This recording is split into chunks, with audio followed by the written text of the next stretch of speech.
The woman who waited. The port never slept. Shuttles hissed steam as they touched down. Docking clamps groaned like tired beasts, and the chatter of a dozen alien tongues tangled in the air like an endless market cry. Traders bargained in harsh syllables. Dockhands cursed as they wrestled cargo. Children darted between the crowds, chasing each other through the neon light that pulsed from holo signs. And through it all, one woman sat, motionless. Captain Alara Van occupied the corner of a bench near docking bay 12, boots planted on the scuffed floor, back straight as a rifle barrel. For 4 days she had been there. She ate ration bars when hunger gnawed, drank water from the port's communal fountains, and slept in brief, soldierly half-dreams. When she woke, she remained, always watching, always waiting. No one knew for what. By the second day, whispers had begun. "She's human," a Saraland trader muttered to his partner, his scaled tail flicking nervously. "They don't wait for nothing. Not their kind." Others agreed. Humans were dangerous. Everyone knew that. They came from a world that crushed its own children with gravity, a planet where storms ripped forests apart and predators hunted with cunning eyes. When humans waited, they were not idle. They were patient. And patience, in a predator, was terrifying. Dockhands gave her a wide berth. Pilots kept their distance. Even the guards, hulking bruiker with shock batons on their belts, chose not to approach. Better to leave the human alone. Alara noticed it all. She noticed everything. Her training hadn't left her, even if the uniform had. She caught the way merchants stole glances at her medal, the dull bronze disc pinned inside her jacket. She saw the security drones hover longer than necessary when they passed Bay 12. She heard the hushed tones, the muttered words, war survivor, killer, death worlder. None of them were wrong. The war against the KLYTH had ended a year ago, but the blood hadn't washed from her hands. She carried it with her, invisible but heavy. When she closed her eyes, she saw faces, her squad mates, enemies, civilians caught between. She had survived when so many hadn't, and she didn't know why. The medal in her pocket didn't tell her. The discharge papers hadn't either. So she waited. For a ship? For someone? For meaning? Even she wasn't sure. By the 4th day, her presence had become a part of the port itself, like the hum of generators or the smell of fuel. Passers-by barely looked anymore. The human was there. The human waited, and that was enough. But someone did notice. A small figure lingered near the edge of the crowd, clutching a ragged satchel too large for her shoulders. She couldn't have been more than 8 years old, though her species blurred the guess. Her skin was pale like a human's, but faint lines of glowing blue traced her temples, pulsing faintly like circuitry. Her dark hair was tangled, and her wide eyes fixed on Alara with a focus far too serious for a child. Alara saw her on the 3rd day, standing near a vendor stall, pretending to browse but stealing glances. She ignored her at first. Children were curious about humans. Nothing new. But the girl returned the next morning. And again, that evening. Now, on the 4th day, the girl marched toward her. Alara tensed. Old habits stirred. Measure the threat, anticipate the angle, plan the response. But the child carried no weapon, only the satchel that bumped against her knees. She stopped in front of the bench and stayed up. Alara waited for the question she'd heard 100 times before. Are you really human, or did you fight in the war? But instead, the girl's voice came soft and trembling, carrying a weight that didn't belong to someone so small. Will you be my new mom? The words struck harder than any plasma round. Alara blinked, uncomprehending. Of all the questions she had braced for, that one had never crossed her mind. The girl's eyes didn't waver. They were steady, hopeful. But beneath the hope there was an ache Alara recognized too well. The same hollow she'd carried after the war. The same emptiness of someone who had lost more than they should have at that age. Alara's mouth opened, but no words came. For the first time in 4 days, her composure cracked. Kid, she whispered, shaking her head. You've got the wrong person. But even as she said it, Alara knew the child wasn't mistaken. She had waited for 4 days at the spaceport, searching for meaning. And somehow, impossibly, it had walked up to her, wearing tangled hair, carrying a satchel, and asking for a mother. The mechanic's daughter. The girl didn't flinch when Alara refused. She only tilted her head, as though puzzled by an equation that hadn't balanced. "You look like a mom," she said matter-of-factly. "Strong. You wait." Moms wait. Alara almost laughed at the absurdity. Strong, yes. Waiting, yes. But a mother? She was a soldier who knew more about disassembling a plasma rifle than comforting a child. She had marched across battlefields soaked in ash and blood. She had no business being anyone's mother. "Where's your family?" Alara asked, her voice softer than she intended. The girl adjusted her satchel strap. "My mom's gone. Reactor fire. A year ago." She said it flat, the way soldiers reported casualty numbers. Too practiced, too heavy for a child's tongue. "It was just me and Dad after. But he works too much." Alara felt something tighten in her chest. Loss recognized loss. She had been ate once too, standing on a colony world-turned battlefield, waiting for parents who never returned. Someone else's pity had never helped her. But a hand on the shoulder, a presence that didn't leave, that had mattered. The girl's eyes brightened suddenly. "I'm Myra," she added, as though remembering belatedly that introductions were expected. "My dad fixes ships. Dock 16. Before Alara could respond, a shadow fell over them. A man approached, his heavy boots clanging against the deck plates. He was broad-shouldered, grease smeared across his overalls, and his hair was peppered with gray despite the strength still in his frame. His expression was half worry, half exasperation. "Myra," he barked, his voice rough. "What did I tell you about wandering off?" Myra wilted slightly under his tone but pointed stubbornly at Alara. She was waiting. "I asked her." The man's eyes flicked to Alara then. Suspicion flayed instantly. His hand twitched toward the hydra wrench at his belt, not as a weapon but as though bracing himself for a fight. "You," he said. "Human. Why is my daughter talking to you?" Alara raised her hands in a peaceable gesture. "Wasn't my idea. She came to me." The man grunted, gaze narrowing. "Figures. Myra latches onto strays. Doesn't mean I'll let her drag a soldier into our home." Myra tugged his sleeve. "She's not a stray. She's right." Alara should have walked away then. It would have been easier, cleaner. Yet something in Myra's stubborn defense made her stay seated. She met the man's glare without flinching. "I'm not looking to interfere," Alara said. "But maybe she just needs someone to listen while you're buried in engines." That struck a nerve. His jaw worked, but he didn't deny it. Finally, he exhaled through his nose like steam from a vent. "Name's Jorek," he muttered grudgingly. "And if you think I'll let some war-torn human hang around my kid, you're mad." Myra's small voice cut through his resistance. "Please, Dad, just for a while." Jorek looked at her then, really looked. The grease and grit couldn't hide the exhaustion in his eyes. Raising a daughter alone while keeping ships flying in a port like this was enough to grind down even a strong man. He rubbed his temples, muttered a curse in a language Alara didn't recognize, and finally said, "Fine, but only while I'm working. And if you so much as—" "I won't," Alara interrupted. She didn't need the threat finished. Myra beamed, a fragile joy breaking through her solemn mask. She slipped her small hand into Alara's without hesitation. The touch startled Alara. Warm, trusting, undeserved. That evening, Alara sat with Myra in the shadow of Dock 16 while Jorek wrestled with a malfunctioning thruster array. The child chatted about starships and favorite foods, about a lizard pet she once had, about how she sometimes dreamed her mother came back but then woke up alone. Alara listened, really listened. When silence fell at last, Myra leaned against her arm, eyelids drooping. "You don't talk much," she murmured.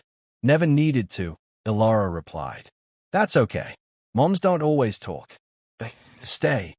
Alara stared out at the endless lines of ships, her throat tight. She wasn't Myra's mother. She couldn't be. But the girl's simple trust carved through walls Alara thought were unbreakable.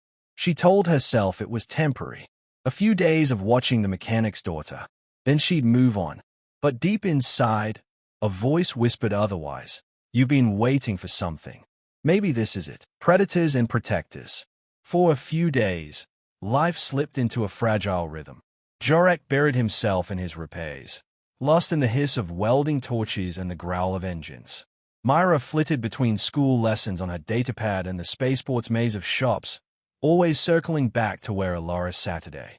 The girl told her stories in rapid bursts, asking questions humans usually dreaded. What's war like? Did you ever get scared? Do humans dream different? Alara deflected most, but she answered some. Myra didn't recall when she admitted to fear. Instead, the girl nodded solemnly, as though validating something Alara had long denied herself. Others noticed too. Dockhands who once kept their distance began to see the human differently. Not just a silent predator waiting, but a guardian with a child at her side. The whispers changed. Respect, tinged with unease. But whispers traveled fast, too fast. By the 5th day, trouble came. They arrived in the slanting dusk of the station's false night cycle. 3 figures slipping from shadow, their movements too smooth for ordinary port-goers. Smugglers, by the look of them, eyes sharp, clothes ragged, mouths curling with cruel confidence. They leaned against a crate near Dock 16, watching Myra chase a stray drone, watching Alara track her with the patience of a hawk. Hybrid kid, one muttered, lips barely moving. Rare, valuable. Another smirked. And the human, a soldier gone soft. Heard she just waits. They thought they whispered quiet enough.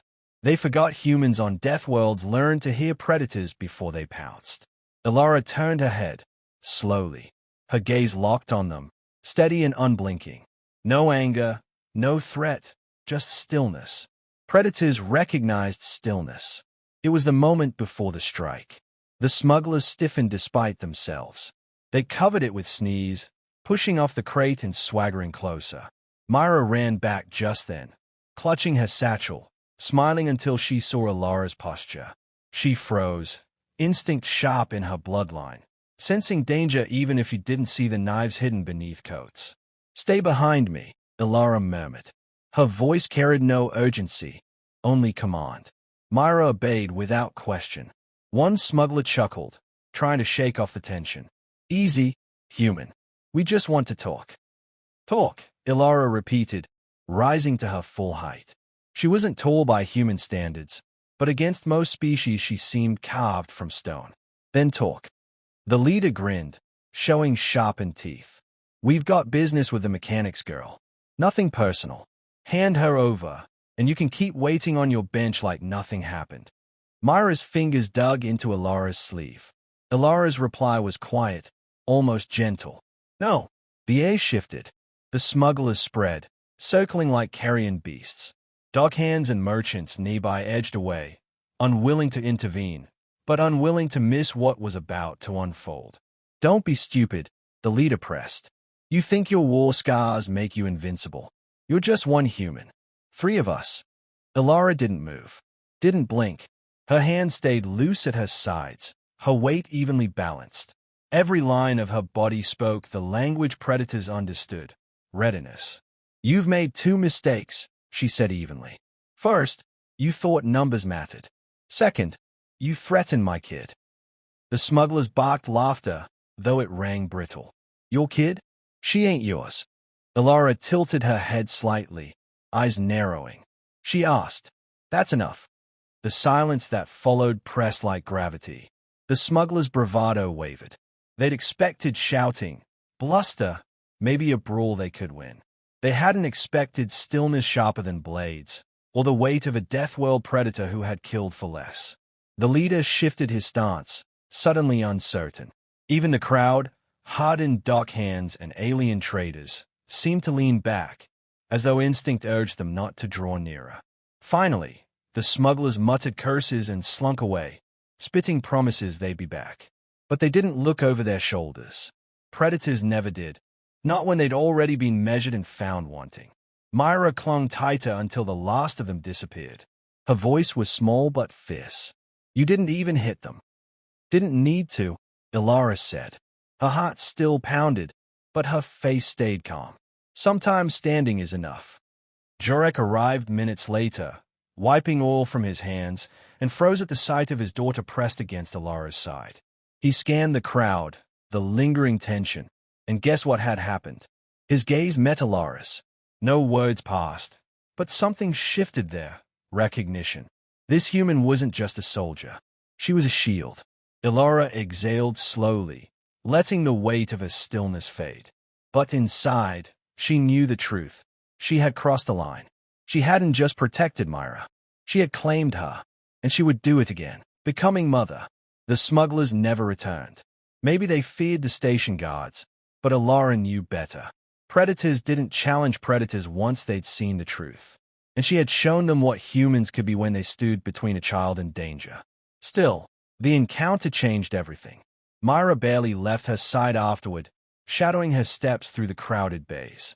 At night she leaned against Ilara's shoulder, drifting to sleep with the unspoken certainty that nothing could harm her. That trust dug deep into Ilara's chest, deeper than medals or orders ever had. Jorek noticed too. One evening, he found Ilara and Myra sitting on a coil of cables, watching ships rise into the star-smeared dark. Myra had fallen asleep mid-story, her hand curled tight in Ilara's sleeve. Jorek leaned against a bulkhead, arms crossed, eyes thoughtful. "She's smiling again," he said at last. His voice was rough, like a wrench scraping metal. First time in months. Ilara kept her gaze on the sleeping child. "She's strong. Stronger than most." "She's 8, Jorek replied. The words cracked like brittle glass. 8, and she lost her mother. You think strength makes up for that?" Ilara said nothing. She knew the ache of absence too well. Strength hadn't filled that void when she was young. It had only hardened her. Jorek studied her for a long moment. "You didn't have to stand for her, back there. You could have walked away." "I couldn't," Ilara admitted. Something softened in his expression, though suspicions still lingered. "Maybe she's right about you. Maybe you're meant for more than war." The words hit her harder than he knew. For so long, war had been her definition, her cage. To hear someone suggest otherwise, someone who had every reason to distrust her kind, shook her in ways battle never had. Days turned to a week. The spaceport buzzed on, indifferent to one human struggle. But within Dock 16, life shifted. Myra began tugging Ilara into her routines, helping with small repairs, fetching tools for Jorek, even sharing meals. The girl's chatter filled the silences Ilara once carried like armor. And every night, before sleep, Myra asked the same question in a whisper soft as starlight. "Will you be my new mom?" Every night, Ilara deflected. "Not yet. Not me. I can't." But the words grew harder to say. One morning, as Jorek wrestled with a stubborn plasma conduit, Myra pulled Ilara toward the observation deck. They stood behind the glass, watching freighters drift into the void. Myra's reflection looked impossibly small against the endless dark. "My mom used to bring me here," she said quietly. "She'd tell me the stars were lanterns, and that no matter how far she went, I could find her by following the brightest one." Her voice cracked, but she forced a smile. "I still look, but it's just stars." Ilara crouched beside her. For once, she didn't reach for soldiers' words, the kind that patched wounds with steel. She reached for the truth. "When I was your age, I lost mine too," she said. "I kept waiting for someone to come back. They never did. But someone else found me. They weren't my mother. Not really. But they stayed." Myra turned, eyes wide and wet. "And you could stay." Ilara swallowed hard. For months she had drifted, waiting on benches, staring at medals that meant nothing. But this child, with her tangled hair and fierce hope, had asked her a question no general, no commander ever had. "Not fight for us, but stay with me." "Yes," Ilara whispered. "I can stay." Myra's arms wrapped around her neck, clinging with a desperate relief only a child could give. Later, when Jorek found them, Ilara didn't flinch. She met his gaze and said simply, she asked. I said yes. He stared at her for a long moment, then at his daughter's glowing smile. Slowly, he nodded. "Then she has two parents again, one by blood, one by choice." The words settled heavy, but not unwelcome. For the first time since the war, Ilara felt something other than emptiness. She felt purpose. That night, As the spaceport lights flickered into false night, Ilara sat with Myra tucked against her side. Ships came and went, engines roaring, stars beckoning. But she no longer waited for something undefined. She had found it. A daughter. A family. And in the quiet, as Myra's breathing slowed, Ilara looked down at the medal still pinned inside her jacket. For years it had been a reminder of survival without meaning. Now, as Myra's small hand rested over it, it became something else entirely. Proof she had survived for this. Not to fight, not to kill, but to protect. To be a mother.